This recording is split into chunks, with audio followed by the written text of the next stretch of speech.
We begin today the second Perek of Masechta Sanhedrin, Perek Kohen Gadol. In the first Mishnah of the first Perek, it mentioned a Kohen Gadol regarding when a Kohen Gadol is judged, that when he's judged Dinei Nefashos, he has to be judged by a Bezdin of 71.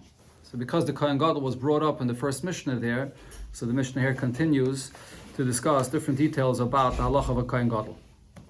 Zok the Heilige Mishnah, Kohen Gadol done, a Kohen Gadol could be a judge, v'dan and Isai, and he could also be judged.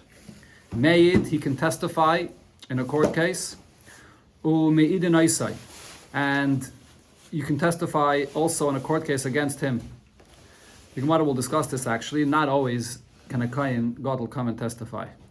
There are things here that, because of the level and the stature and the greatness of who the Kohen Gadol is, that he has to be given his honor, that he can't, we'll see, the Gemara will say, he can't always testify. Chaylitz, the Kohen Gadol can do chalitza, that's when his brother passed away and he had no children, so he does chalitza for the wife. And v'chayltzen le'ishtay. And chalitza can be done also for the Kohen Gadol's wife that passed away. Or rather, again, the Kohen Gadol himself that passed away, and then chalitza has to be done for his wife when he had no children. Umiyabin es ishtay, and the mitzvah of yibum also applies to his wife, that if he dies without children, so his brother will marry his wife. Avalhu eina miyabim, but a Kohen Gadol is not allowed to do the mitzvah of yibum to marry his brother's wife, which is an almana. A Kohen Gadol is not allowed to marry an almana, and the mitzvah of yibum does not push off this isser of the Kohen Gadol marrying an almana. Another halacha regarding a Kohen Gadol, meis loy meis, if a relative of the Kohen Gadol passes away, eina yetza achar hamita, he's not allowed to follow after the mita of the mace to go out to the levaya. Right, so by a regular Kohen, he's allowed to be metame himself to relatives. But a Kohen Gadol, it says that he's not u'min hamikdash lo yetze. So what does u'min hamikdash lo yetze mean? That he shouldn't follow closely after the mita of the mace. Ella, rather, hein nichsin, if they're carrying the mace and he's going from one street or from one alleyway to another, so when the mita leaves one street and they're concealed from the eyes of where the Kohen Gadol is, v'hu nigla. Then he can come into that street where the mace left. And then hey niglin v'hu nichse. When they're still in that second street, then he has to wait to go into that second street where the mace is, and only when they leave that second street going into a third, then the Kohen Gadol is allowed to go there. So he always has to remain far behind, not to come to be mitame himself. And the Yaitse Imohen, and he's allowed to go out following the Levaya to be buried outside the city in the Beis HaKvaris at Pesach Hashar, until the gates of the city, but he's not allowed to go any further than that, because when they're going through the streets of the city, so then, as the Mishnah just said, going from one street to another street, so the mitta gets covered by the streets, and therefore the Kohen Gadol can come into a street where the mitta left from there already. But once you're going out of the city, you don't have the streets and the buildings or the houses, so then he's not allowed to go out following the mitta. So, Divrei Rab Meir, this is how Rab Meir learns, and he's, as I mentioned, he learns it out from what the pasuk says, U'min hamikdash lo yetze. According to Rab Meir, min hamikdash lo yetze doesn't mean literally that the Kohen Gadol should not leave the Beis HaMikdash for a levaya, for a relative, but it means that he should be careful with his kedusha not to get too close to the mitta, because then he may forget and then come to touch the mitta and be metame himself. That's what it means. He should be careful with his kedusha. He shouldn't allow himself to leave from his level of kedusha. Rabbi Yehuda disagrees, and he says, Eina Yetzim and Mikdash, that the pasuk is literal. He's not allowed to leave the Beis HaMikdash for a levaya, for a relative at all. Mishum shenevra min hamikdash lo yetze. Because when it says in the pasuk min hamikdash lo yetze, it doesn't just mean to stay far behind, but it means literally he should not leave the Beis HaMikdash. And in most Rishonim it says that both of these opinions, Rab Meir and Rab Yehuda, this is all Isser min HaTorah, and it's just a machlokes how you translate the min hamikdash lo yetze. Another thing, it says in the Torah, yeah, right. Saying it's No, because according to what Rab Meir says, it's sort of mashma that maybe it's just a siyag that really he's allowed to leave and he's allowed to go as close to the mitta as he wants. It's just a siyag midrabanan that he should not get too close. So the Rishonim say even according to Rab Meir, it's also learned from the pasuk min HaTorah. Ukishuhu menachem. Another halacha regarding the Kohen Gadol, ukishuhu menachem acherim. When the Kohen Gadol is coming to console others by a levaya, so the way it was done that time is that the oval after the levaya would stand, and then people would pass by in front of him in a row to be menachem him. So everybody would come in a single file line and go across in front of him to be menachem him. So derech kol everybody else, oivrim b'zeh chazeh, they pass in a line one after the other to be menachem the oval. V'hamemune when it comes to the Kohen, though, the Kohen Gadol also has the Asgan Kohen. That's the second in command to the Kohen, in the case where the Kohen Gadol can't serve. So you have the Memunah that's appointed for this. So now the Munah, the Sgan of the Kohen, he stands on the left of the Kohen, and then there's someone else from the people that stands on the right of the Kohen, and that's how the Kohen walks through to be Menachem Oval, this person, so he gets the honor of the fact that he's not just walking by in a single file line himself like everybody else, but the Kohen has the Skan Kohen on the left and someone else on the right, and that's how he walks through to be Menachem Oval. Now this is even in a case, it's not the Kohen, obviously the Kohen Gadol that is not allowed to go into the Beis HaKvaris, but this is actually even going out of the city. He's allowed to go there to be Menachem Oval. And when the Kohen Gadol, when he is getting consoled because he is a oval, others are coming to console him. So all the people say to the Kohen Gadol for his honor, they say, Anu kaparoscha, we will be an atonement for you. If any tragedy has to come on you in the future, we take it upon ourselves that this should never happen to you again, and we'll be an atonement for you. And the Kohen Gadol responds to them, "Tis baruch hu min hashamayim, you should be blessed from heaven." And then, after the Levaya, when the Avelim come back home, so the first meal that they eat is called Sudas Havra, which is a meal that they don't prepare themselves, but someone else prepares for them. So that meal that they eat, so by the Kohen Gadol, everybody else comes and reclines and sits on the ground to express their pain for what happened to the Kohen Gadol. And for who, the Kohen Gadol himself, because of his honor, Meisav ala Safsal, he sits and reclines on a chair, but on a low chair. This is all B'negea to the Kohen Gadol. Now the Mishnah brings B'negea to a king. A king, there's things that are even greater than a Kohen Gadol. HaMelech, when it comes to a king, Loidan, cannot be a judge, V'loidan an Oisai, and he's not judged in a court case. Loi Meid, he doesn't testify, can't bring him to testify, and V'loi Meid an Oisai, you don't testify against him. This is all because of the honor of the king. Loi Chaylitz, there's no chalitza that he has to do in a case where he does chalitza, so the woman has to spit and say that he didn't want to marry me, so we don't do something disgraceful like this. V'loi chaltzin le'ishtay, and there's no chalitza that's done for his wife. Loi miyabim, he does not marry the brother's wife when he passes away without children. V'loi miyabim le'ishtay, and there's no yibum done for the wife of the melech when he passes away.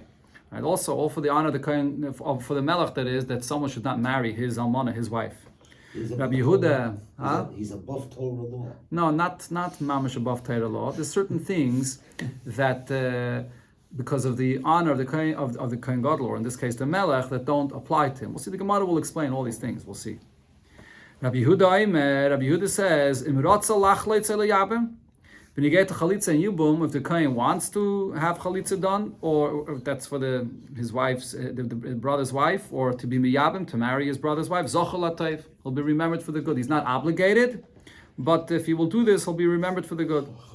Amrullah, the Chachamim said to Rabbi Yehuda, ein shaymin loy. Even if the king says that he's ready, we don't listen to him. And ve'ein naisin al menasai. And you're never allowed to marry the widow of a melech. It's not honorable for the melech that his widow will be married to someone else. Rabbi Yehuda says there's an exception to this. Noiseh hamelech al menaseh shel melech. When a king dies, and now there's the next king, he is allowed to marry the widow of the previous king. Shekei matzina b'David. We find this by David HaMelech. Shenasa al menaseh shel Shaul. He married the almana, the widow of Shaul. Shenema, the pasuk says, "Ve'etan lecha es beis adeinecha." I'll give you the house of your master. This is David HaMelech. They got the house of Shaul. Ve'esneshei adeinecha b'chekecha. And the wife of Shaul HaMelech will be in your bosom. So we see that he married the widow of Shaul HaMelech. But he married Shaul HaMelech's daughter. Not sure. This is where possibly the Gemara quotes here. David HaMelech had more than one wife. That's definitely the case. Yeah. Okay. It's an own thing. Okay. Okay, so the Gemara begins with the first halacha said in the Mishnah. Kohen Gadol Don said in the Mishnah that a Kohen Gadol can judge. Fragt the Gemara Pshite. It's obvious that a Kohen Gadol is able to be a judge. Why not? What would be the reason he shouldn't be able to be a judge?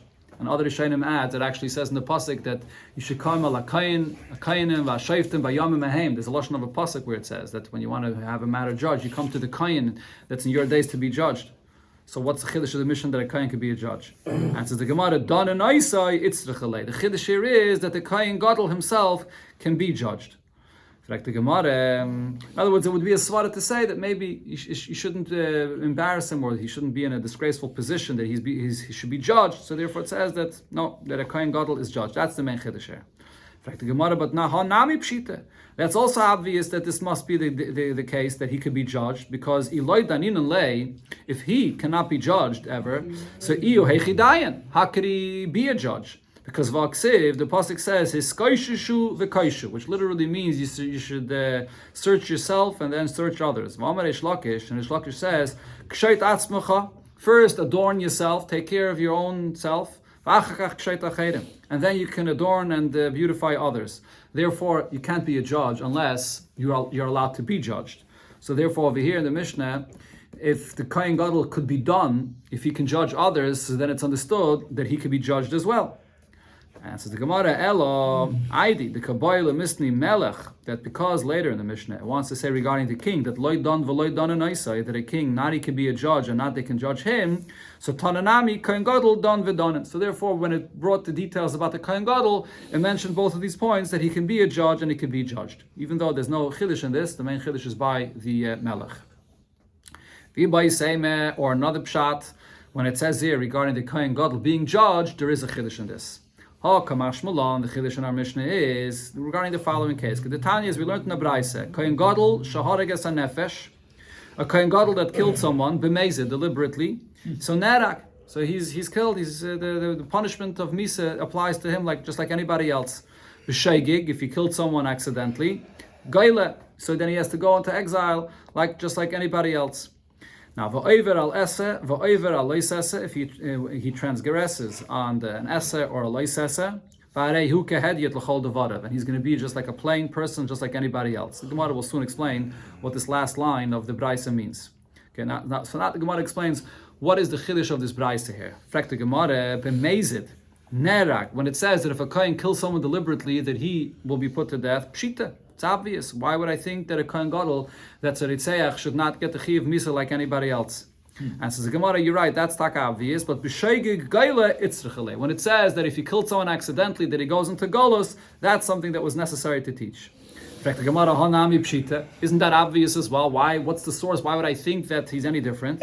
And says the Gemara, Itzrich, no, it is necessary to teach this because Salka Daita Chamina, I would think to say, Hoy, Uliksiv, regarding a person that killed accidentally and goes into one of the refuge cities, into Ir Miklat, that's where he's exiled to. So the pasuk says, V'yoshav ba, he sits there until when? Ad Mois HaKohen HaGadol, until the Kohen HaGadol passes away. So now, maybe I should say based on this, called the Islay Takanta B'Chazara, anybody that has this ability that when the Kohen Gadol will pass away, he could leave legally. So then the punishment of going into exile applies to him. The less Takanta B'Chazara, but if he does not have this option to be freed and go out when the Kohen Gadol dies, legally, he should not be going into exile. Essentially, you're putting him into permanent exile. Correct, right? When he dies, that's when you go out. So he's never able to leave. It's not. So there's a Mishnah that says in Masechta Makeh, Sahayrik Kohen Gadol, a person that killed the Kohen Gadol b'sheigig, or a case where the Kohen Gadol shahar ages hanefesh, the Kohen Gadol that killed someone accidentally. So what happens in such a case? So this person that goes into Ir Miklat, he goes into Galus near Miklat, he can never leave because the person that killed the Kohen Gadol, so there's no Kohen Gadol alive when he's going into the Ir Miklat. So you can't say that the Kohen Gadol that's alive, when that Kohen Gadol passes away, he'll leave. He killed the Kohen Gadol, so there is no Kohen Gadol now. And when the Kohen Gadol himself kills someone, so he's going into Galus and he's not a Kohen Gadol anymore, so there is no Kohen Gadol now in that position either. So therefore, in such a case, So I would say that loy ligli, that he does not, he should not go in. So ema loy ligli, because of this, I should say maybe the pasuk is telling me that only because he can be going out when the Kohen Gadol dies, therefore he goes into galus, but not in a case where he's going to stay there forever. There are Rishonim that say that this halacha regarding the Kohen Gadol is not totally. It doesn't go by the time of when he killed someone. It goes actually by the Gemara Din, by the time when the Bezdin paskins that he has to go into galus. If there's no Kohen Gadol in position at that time, then he's not going to be able to ever be freed. So over here we're talking about a case where there was no other Kohen Gadol that was yet put into a position, and he has to go into galus, and in such a case there was no other Kohen Gadol there, so therefore he's never going to be freed. Isn't it automatic that the Sagan? Not sure. Lav dafke. I'm not sure. I guess not so simple to have another Kohen Gadol be put into his place. So therefore, what's the point there? That the Braiser is teaching me that in such a case he does have to go into galus. So now the question is, how do we know that this is the case? Maybe we should say that the Kohen Gadol should not have to go into galus in a case where he kills because he can never go out free.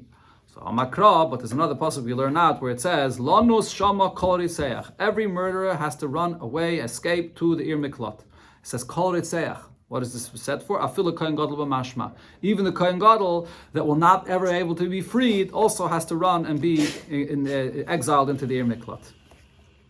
Now the next thing that it said in the Braisa was Oiver al Ese va'al Lois Ese, that he transgresses on an Ese or a Lois Ese. Now the expression of the way the Braisa says this is not clear. Does it mean that it wouldn't be okay if he's not over on the Lois Ese? It sounds like he's saying that the Kohen Gadol is over on an Ese or a Lois Ese. What does that mean? So the Gemara explains what the Braisa is saying is Im over al Ese va'al Lois Ese. If the Kohen Gadol transgressed, whether on an Ese or a Lois Ese, Harehu kehedyet l'chol dvara. That's the continuation of the Braisa, where he says that he's like any other regular person, that we treat him, we judge him just like any other regular person. Just like any other person is judged by three regarding a mitzvah saseh or regarding a mitzvah lois saseh, he's judged just by three. So over here, the Kohen Gadol, when he's over on an es and a lois saseh, is also judged just by three judges, like everybody else. So the Gemara asks on this pshita, it's obvious, why would I think that he should be judged by more than three, different than anybody else? Answers the Gemara, because I would think to say, since we learned in the first Mishnah of the Masechta, Ein donin loyes hashevit, v'loyes navi hasheka, v'loyes kohen gadol, el al pi bezin shel shivim ve'echad. When you judge a shavit, or a person that said false prophecy, or a kohen gadol, yes, he's judged by a bezin of 71. And there, that Mishnah was talking about a case where the Kohen Gadol is being judged for Dina Nefashis. But what was the source for this? That a Kohen Gadol has to be judged by a Bezin of 71. And Ravada Barava brought the source for this because it says, Kol HaDover HaGadol Yeviu Eilecha. That any matter of a great individual, that's how we darshan this, is brought Eilecha to Moshe Rabbeinu, which is equivalent to 71, as we learned in the previous Pedic. Which means dvarav shel gadol. That doesn't just mean a great matter, but it means the matter of a person that's a great individual. That's the Kohen Gadol has to be brought in front of 71 like Moshe Rabbeinu himself. That's the source for a Kohen Gadol being judged by 71. So I should say, kol dvarav shel gadol. Any matter that you're judging a Kohen Gadol for, not only din nefashis, a matter of life and death, but even a case of a mitzvah saseh or mitzvah lois saseh that has to be judged for, should also have to be judged by a bezin of 71. Kamash Malon, therefore, the Mishnah is saying here that the Kohen Gadol, or the Braisa rather, is saying here that the Kohen Gadol regarding a mitzvah saseh, mitzvah lois saseh, is only judged by a bezin of 3.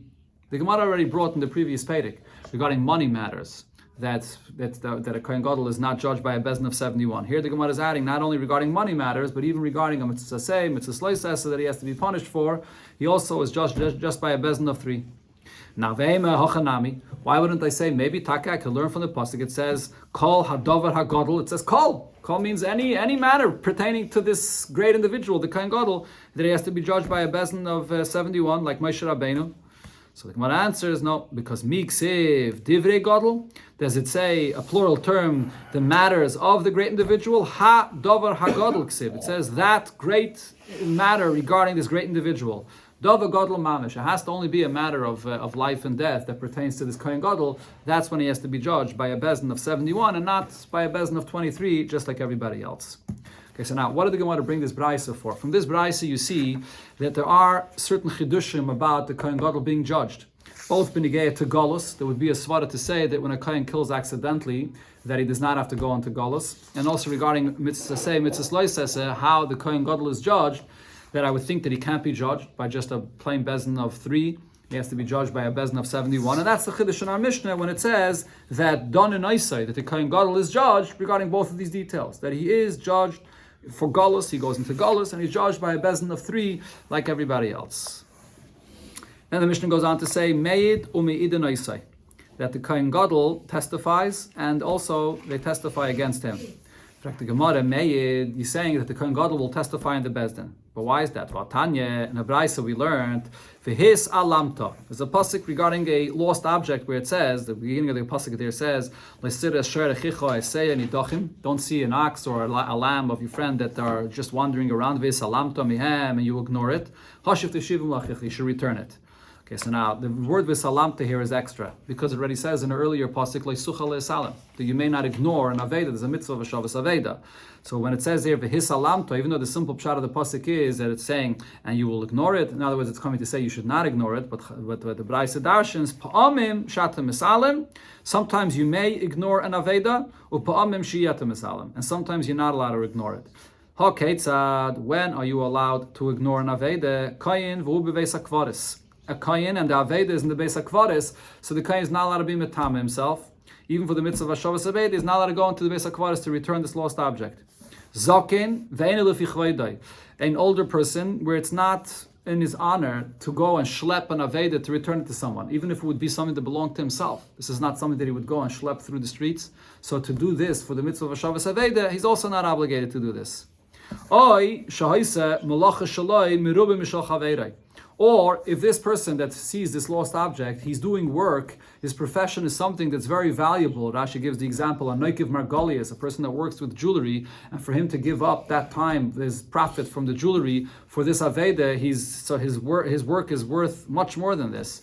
So in such a case, lakach nema v'salamta. These are examples where a person is allowed to ignore the aveda and not attend to them. So the question of the Gemara here is, one of the examples is the zakim ve'ene lefi chvaydai. That if it's a mitzvah of a Shabbos Aveda, but it's something that the person usually would do, it's disgraceful for him, it's not in his honor to do such a thing, he's not obligated in the mitzvah of a Shabbos Aveda. So why wouldn't we say the same thing b'negeya to the Kohen Gadol, that to schlep him into the Bezdin to come and testify is disgraceful for the Kohen Gadol? So why shouldn't we push off the mitzvah of saying Eidos in order to preserve the honor of the Kohen Gadol? Now this concept here, and it's a sugi in another place, this is in Bab Mitzvah primarily, but there's also a Rashi about this in Brachas, that we push off a mitzvah because of the honor of a person. We don't always say such a thing. You mentioned before above the law that we push off a mitzvah because of the honor of a person. The Zaken Ve'ene lefi chvaydai, Rashi in Brachas says that it's either only benegeh to a mitzvah which is ben adam lachaveirei, dinei mamanis, and the reason is because that's a kind of a mitzvah, ben adam lachaveirei, where the other person could be meichel you on these mamanis. So therefore over here, because of the kavod of this person, we consider it as if the other person was meichel you, and he doesn't even want you to go and disgrace yourself by schlepping his aveda through the streets. Or another thing Rashi says, only b'shev al taseh, this concept of kavod abriyas, or in this case the zakin or the kohen gadol, that you don't have to do the mitzvah, is when you're refraining from doing the mitzvah b'shev al taseh, by not doing it, but not actively doing something against what the Eibishter says because of your honor. So over here, regarding the Kohen Gadol, to hold back and not to say the Eidos, when he could testify to help someone else out in Dinei Mamanis, why should the Kohen Gadol have to come and testify in Bezdin? So in the Mishnah says, Mayit, that the Kohen Gadol comes and testifies. Answers the Gemara, Amar Rav Yosef. Rav Yosef says, no, there is a case where it's not disgraceful for a Kohen Gadol to testify. And when is that? Mayit lemelach. He comes and testifies when it's the king that's being judged. So now he's testifying for the sake of the king. That's not disgraceful for the Kohen Gadol. The Gemara, but how could you give such an answer? Vatnan, but in the Mishnah it says, Loi don v'loi donan I say.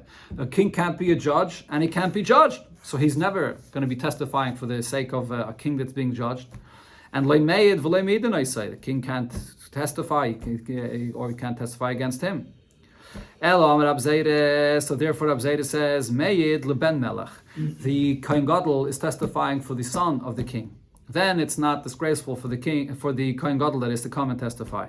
But the Gemara says, no, that's actually not the case. Ben Melech, the prince, he's not a king, so Hediyatu, he's just like a regular person. So how do we allow the Kohen Gadol to come and be disgraced to testify for him?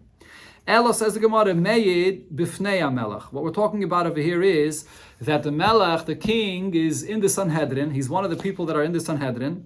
And therefore now when the Kohen Gadol is coming to testify about any case, not Lav Dafka, about the case of the son of the Kohen, of the Melech that is, the Kohen Gadol is coming to testify. The reason why it's not disgraceful for him to testify is because the king himself is sitting on the court of the Sanhedrin here, and therefore it's not disgraceful for him to testify.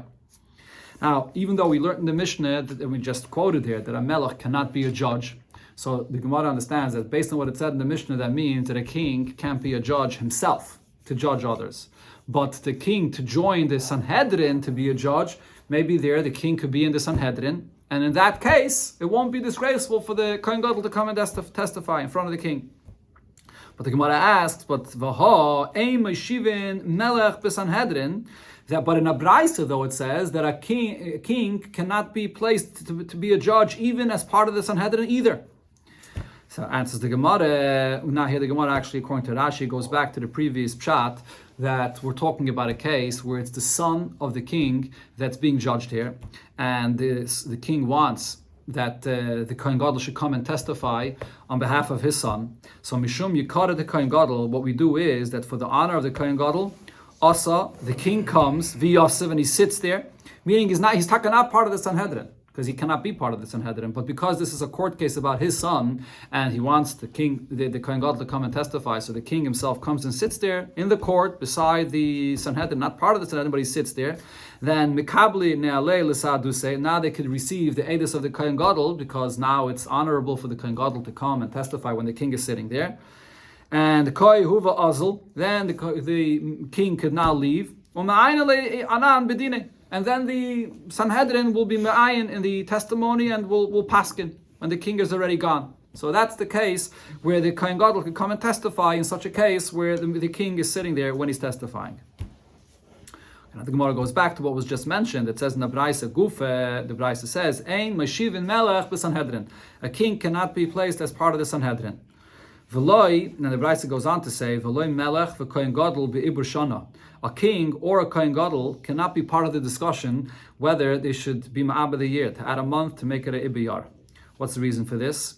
Melech b'Sanhedrin. So the first halacha, a king can be part of the Sanhedrin. The Chsiv, the pasuk says, Leisane al riv. Do not respond on a argument. That's the simple translation. So we darshan, because it's written reish bey, so it could also be read as Leisane al rav.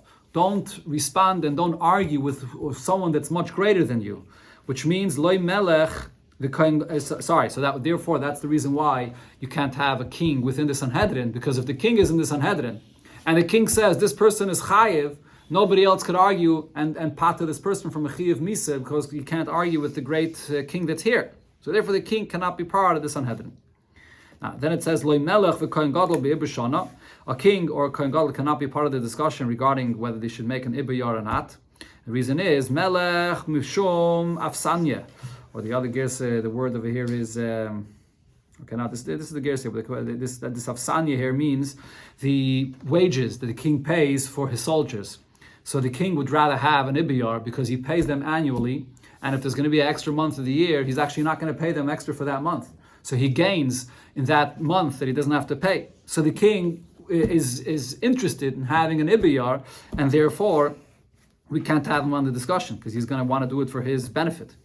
Kohen Gadol, and on the other hand, you can't have a Kohen Gadol involved in the discussion regarding a ibiyar mishum tzina, because the Kohen Gadol actually will be interested in not having an ibiyar, because if you add another month to the year, so what happens? You're pushing off Tishrei another month, and then by the time Tishrei comes and the Kohen Gadol in his Aveda Yom Kippur has to tovel 5 times and he has to wash his hands and feet, it's already going to be in Tishrei like the next month of Cheshvan, because you pushed it off another month, and it's going to be colder at that time when he has to tovel, and therefore he's not going to want that you should make an ibiyar in order for him not to be so cold when he tovels in the mikveh. You see over here how far this concept of being a negei b'davar goes. That even b'negei to this detail of a Kohen Gadol and Yom Kippur, just a little bit colder. And because of this, we're afraid that he may not paskin 100% accurately. He can't be involved in this discussion. Rebbe once brought this as a source. So you see over here when a person is on judging a certain matter, even a person that's as great as the Kohen Gadol can have this in mind. Okay, so Amar Rav Papa, based on this last point we said here regarding the Kohen Gadol, that when you make an Ibiyar, what happens is you push off the month, and now in Tishrei it's going to be as cold as Cheshvan. So Rav Papa said, Shema Mina, from here we could learn out, Shata, that the season of the year, Basa Yarcha Azal, that it will go by what the month would be if it would not be an Ibiyar. Meaning, if without the Ibiyar, Cheshvan would be the time that it's cold. Now that you make the Ibiyar, what's going to happen is Tishrei is going to become cold like Cheshvan. That's what we understand over here. This is the reason why the Kohen Gadol can't testify or can't be part of that. Is part of the discussion regarding establishing Ibiyar or not. But the Gemara asks on this: is this the case? Is this what happens when they make an Ibiyar? That now Tishrei it's going to become colder because you pushed it off, or for example Nisan is going to become hotter because you just pushed off Nisan another month, so Nisan will be as hot as the season of year. Is that the case? Now, but we know that Hanach Gimel Rei Bakar, there was once these three shepherds, the Avakaimi, that were sitting together, and V'shamina Rabbanan the Ka'amri, the Rabbanan, the Chachamim heard what they were saying between themselves. Chad Amar, one of them said, "Im Bachir v'Lokish Kechada Yenitz," if what's planted early in the season and what's planted late in the season is going to grow, is coming out already at this time, is growing. So Deinu Adar. That means that this is already the month of Adar, and therefore it's growing now. Ve'im Lav, if it's not yet growing, less Dein Adar. So that means that this is not yet the season of Adar, that it usually already grows at this time. The Chad Amar, another one of the shepherds said, Im Tur, if an ox, bitzfar, bitlag, yamus, that in the morning it's still so cold that he can die from the snow and from the coldness. But then later in the afternoon, it already warms up, and it warms up to the extent that betul te'ena yidmoich, that he has to go and sit in the shade of a fig tree, and also he gets so hot that ishlach mashche, that he has to scrub himself against the tree in order to because of the heat that there is. So Deinu Adar, that means that this is already the month of Adar, that it's warming up, and therefore in the afternoon it gets this warm. V'arivim lav, if it's not this warm, less Dein Adar, it's not yet the month of Adar.